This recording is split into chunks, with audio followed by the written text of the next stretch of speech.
ഇനി ലാലേട്ടൻ ഇത്ര മനസ്സിൽ ഇപ്പൊ ദേവദൂതം സ്ഫടികം നേരത്തെ വന്നു, ഇപ്പൊ ദേവദൂതം വരുന്നു. ഇനി ലാലേട്ടനും മനസ്സിൽ നേരത്തെ റിലീസ് ചെയ്ത സിനിമയിൽ ഏതാണ് വരണമെന്ന് മനസ്സിലുള്ളവർ? എന്റെ മനസ്സിൽ തോന്നിയിട്ട് കാര്യമില്ല, അങ്ങനെയൊന്നുമില്ല. ഇപ്പൊ എല്ലാ സിനിമ എല്ലാ തരത്തിലും കാണാനുള്ള സാഹചര്യം ഉണ്ടല്ലോ. അത്തരത്തിൽ സിനിമകൾ അതിനൊരു ട്രെൻഡ് ഉണ്ടായ അത്തരത്തിൽ സിനിമകൾ വരട്ടെ. അതിന് ഒരു പർട്ടിക്കുലർ സിനിമ എനിക്ക് എടുത്ത് പറയാൻ പറ്റില്ല. ലാലേട്ടൻ ഈ സിനിമയിൽ ഏറ്റവും ഐക്കോണിക് ഡയലോഗാണ് അയാൾ സംഗീതത്തിന്റെ രാജാവാണ് എന്ന് തുടങ്ങുന്ന വരി. അപ്പൊ അത് പറയുമ്പോൾ ലാലേട്ടൻ കണ്ണുകളിൽ ഒരു ആർദ്രതയുണ്ട്, ഒരു ജീവസാക്ഷാത്കാരം ലഭിച്ച ഒരു സംഗീതജ്ഞന്റെ പൂർണ്ണതയുണ്ട്. ഞങ്ങൾ അതിനെ കാണുമ്പോൾ ഞങ്ങൾക്ക് തോന്നുന്നത്, ഞങ്ങൾക്ക് ആ ഡയലോഗ് കേൾക്കുമ്പോൾ ഓർമ്മ വരുന്നത് വിദ്യാസാഗർജിയാണ്. പക്ഷെ ഇതിനെപ്പറ്റി വിദ്യാസാഗറിനോട് ചോദിക്കുമ്പോൾ അദ്ദേഹം പറയുന്നത് അദ്ദേഹം ആ വരികൾ കേൾക്കുമ്പോൾ ഓർക്കുന്നത് ദൈവത്തെയാണ്. ലാലേട്ടൻ ആ ഡയലോഗ് പറയുമ്പോൾ മനസ്സിൽ വന്നത് ആരും? ഞാനിപ്പോ ചോദിച്ചാൽ പറയാൻ പറ്റില്ല. ആ ഒരു നിമിഷമല്ലേ അതിപ്പോ തീർച്ചയായിട്ടും ഓൾമൈറ്റി തന്നെയാണ്, ദൈവത്തിന്റെ മുകളിലുള്ള ഒരാളാണ്. അതാരാണെന്ന് അറിയില്ല.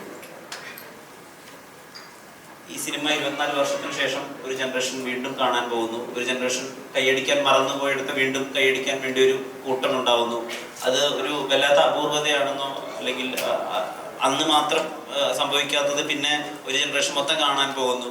ഈ പുതിയ ജനറേഷനോട് ദേവദൂതനെ പറ്റിയിട്ട് ഒരു ഇൻട്രോ ലാലേട്ടൻ എന്താ പറയുക? അങ്ങനല്ല, അവരുടെയൊക്കെ ഒരുപാട് പേരുടെ റിക്വസ്റ്റ് ഇതിന് പുറകിലുണ്ടായിരുന്നു എന്നാണല്ലോ. അപ്പം ഇത്തരം സിനിമകൾ കാണാൻ വേണ്ടി താല്പര്യം അവർ പ്രകടിപ്പിച്ചു. അതുകൊണ്ടാണല്ലോ സിനിമ ഉണ്ടായത്. പിന്നെ ഇതൊരു ഭാഗ്യമാണ്. ഞാൻ നേരത്തെ പറഞ്ഞ പോലെ ഇതിൻ്റെ പ്രിൻ്റ് ഉണ്ടാവുക, ഇത് മാസ്റ്റർ ചെയ്യാൻ പറ്റുക, വീണ്ടും അതിൻ്റെ സൗണ്ട് ട്രാക്ക് ഉണ്ടാവുക, പല സിനിമകളിലും ഇല്ല. അതുകൊണ്ടാണ് ഞങ്ങൾ പറഞ്ഞത് ഇതൊരു ഭാഗ്യമാണ്. ആ ഭാഗ്യം ഈ സിനിമയ്ക്ക് ഉണ്ടാകട്ടെ എന്ന് പ്രാർത്ഥിക്കുന്നു. വീണ്ടും ഇത് സിനിമ തിയേറ്ററിലേക്ക് പോവുകയും പിന്നെ ഈ സിനിമ വീണ്ടും കുറ്റം പറയാൻ തുടങ്ങിക്കഴിഞ്ഞാൽ നമുക്കൊന്നും പറയാൻ പറ്റില്ല. അപ്പം ഈ സിനിമ വീണ്ടും കാണുക. നിങ്ങൾ കണ്ടിട്ട് ഒരു 24 വർഷം മുമ്പ് ഇങ്ങനൊരു സിനിമ എടുത്തിരുന്നു. അങ്ങനെ അന്നേ മലയാള സിനിമ NDT വൈസ് ചെറിയൊരു സ്ഥലത്തു നിന്നാണ് മലയാള സിനിമ ഉണ്ടാകുന്നത്.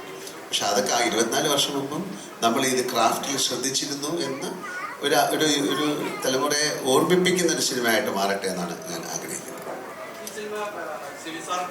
പറഞ്ഞല്ലോ, ലാലേട്ടനടുത്ത് പറയുകയാണ് ഈ സിനിമ വീണ്ടും നമ്മൾ റിലീസ് ചെയ്യാൻ ഒരുങ്ങുകയാണെന്ന് പറഞ്ഞപ്പോൾ ലാലേട്ടൻ ഇവരുമായിട്ട് സംസാരിച്ചപ്പോൾ എന്തായിരുന്നു ലാലേട്ടൻ പറഞ്ഞു? ഇങ്ങനെ വീണ്ടും ഈ സിനിമ റിലീസിന് ഒരുങ്ങുന്നു, ഇവർ രണ്ടുപേരും ഒന്ന് കാണുക. വളരെ സന്തോഷം തോന്നി. കാര്യം അതൊരു വലിയ കാര്യമാണ്. കാര്യം അന്ന് ആ സിനിമ ഇപ്പം പറഞ്ഞ ഇവർ സംസാരിച്ചതെന്ന് മനസ്സിലാക്കാമല്ലോ.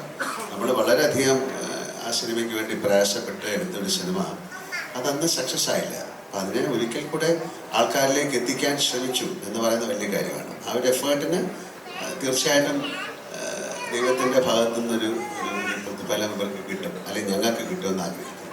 വളരെ സന്തോഷം തോന്നിയ കാര്യത്തിലാണ്. അതാണ് ഞാൻ നേരത്തെ പറഞ്ഞത്. ഇത് തോന്നിപ്പിക്കുകയാണല്ലോ അങ്ങനെ സിനിമ വീണ്ടും നിങ്ങൾക്ക് ചെയ്യാൻ. അപ്പം ആ തോന്നിപ്പിക്കുന്നത് ആരോട് എന്തോ പറഞ്ഞതാണ്. ആ പറഞ്ഞ കാര്യം നടക്കട്ടെ, അതൊരു നല്ല വാക്കായി മാറട്ടെ, നല്ലൊരു സെൻറ്റൻസായി മാറട്ടെ. ഈ സിനിമയുടെ ഒരു കഥ പറയുന്ന നേരത്ത് ഇത് വിശാൽ കൃഷ്ണമൂർത്തി പറയുന്ന ഒരു കഥയാണെങ്കിൽ വിശാൽ കൃഷ്ണമൂർത്തിയുടെ മാത്രം കഥയല്ല. ഇതിലെ പ്രണയം വിശാലിന്റെ അല്ല. വിശാൽ 2 പേർക്കിടയിലെ പ്രണയത്തിന്റെ പാലമായി മാറുന്നുണ്ടോ? അപ്പം അതിലേക്കൊരു അന്നും ലാലേട്ടൻ 2000-കളിൽ ഒരു വലിയ അമാനുഷികനായ സൂപ്പർ സ്റ്റാറായി നിലനിൽക്കുന്ന സമയത്ത് ഇതിലേക്ക് വരാനുള്ള താല്പര്യം പ്രകടിപ്പിക്കുക അല്ലെങ്കിൽ ഇതിന്റെ ഭാഗമാവുക, ആ ചോയ്സിനെ സിബി സാർ എങ്ങനെയാ മനസ്സിലാക്കുന്നത്? വളരെ യാദൃശ്ചികമായിട്ടാണ് നമ്മൾ ഇത് എഴുതുമ്പോഴൊന്നും മോഹൻലാൽ നമ്മളുടെ ഉള്ളിലില്ല. നമ്മളൊരു ആദ്യം എഴുതുമ്പോൾ ഒരു 7 വയസ്സുകാരൻ കുട്ടിയായിരുന്നു എൻ്റെ പ്രോട്ടഗണിസ്റ്റ്. അതിനുശേഷം ഒരു ക്യാമ്പസ് പശ്ചാത്തലത്തിലേക്ക് ഇതിനെ കൊണ്ടുവന്നു. പിന്നീട് യാദൃശ്ചികമായിട്ട് ലാലി കഥ കേൾക്കുകയും ലാല് ആ കഥ ഇഷ്ടപ്പെടുകയും അതിൻ്റെ ഭാഗമാകാൻ ആഗ്രഹിക്കുകയും ചെയ്തു. അപ്പോൾ അതിന് തക്ക മാറ്റങ്ങൾ അതിലേക്ക് വരുത്തേണ്ടി വന്നു. അങ്ങനെയാണ് ഇതിൻ്റെ ഭാഗമാകുന്നത്. പക്ഷേ ലാല് വരുന്നത് കൂടി ഈ സിനിമയ്ക്ക് വേറൊരു ലെവലിലേക്ക് ഇതിനൊരു എന്താണ് മാനം ഉണ്ടാവുകയാണ്. ഒരു വലിയ ലെവലിലേക്ക് ഈ സിനിമ മാറുകയുണ്ടായി. അതുകൊണ്ട് തന്നെയാണ് ഈ സിനിമ വീണ്ടും നമുക്ക് റിലീസ് ചെയ്യാൻ സാധിക്കുന്നത്. കാരണം അന്ന് ഒരു സാധാരണ ഒരു ന്യൂക്കമറ വെച്ചിട്ടാണ് ചെയ്യുന്നതെങ്കിൽ ഇന്ന് രണ്ടാമതൊരു റിലീസിനാണ് പ്രസക്തി ഉണ്ടാകുമായിരുന്നില്ല. ഇന്ന് മോഹൻലാൽ എന്ന് പറയുന്ന ഒരു സൂപ്പർ താരം ഇതിൻ്റെ ഭാഗമായി ഉള്ളത് കൊണ്ടാണ് ഈ റീ റിലീസിൻ്റെ പ്രസക്തി തന്നെ സംഭവിക്കുന്നത്. ഈ മഞ്ഞിൽ വിരിഞ്ഞ പൂക്കളുടെ ഓഡിഷന് 2 മാർക്ക് കൊടുത്ത നടൻ പിന്നീട് 2 ദേശീയ അവാർഡ് വാങ്ങിക്കുക, ദേവദൂതനെ പോലെ കാലത്തിന് അതിജീവിച്ചൊരു സിനിമയിൽ നായകനാവുക, ആ നിയോഗത്തെ എങ്ങനെയാണ് മനസ്സിലാക്കുന്നത്? അതന്ന് കൊടുത്ത 2 മാർക്കിൽ 2 നാഷണൽ അവാർഡ് കൊടുത്തിട്ടുണ്ട്. ഇപ്പം ഞാൻ ആഗ്രഹിക്കുന്നുണ്ട് കുറച്ചുകൂടെ കിട്ടിയത് 2-3 ഇനിയും കിട്ടുമായിരുന്നു.